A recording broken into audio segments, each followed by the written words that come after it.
It doesn't even have to be religion classes. Every subject is infused with the flavor and the agenda of Islam. So even for Muslim children, it's a lot. And Christian children, of course, are really struggling with the conflict between what they're being taught at home and what they're being taught at school.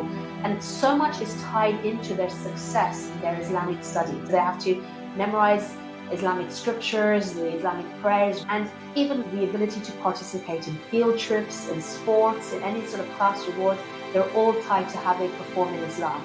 Of course, these children aren't able to share their own belief system because it's illegal, and their parents would be arrested and potentially killed.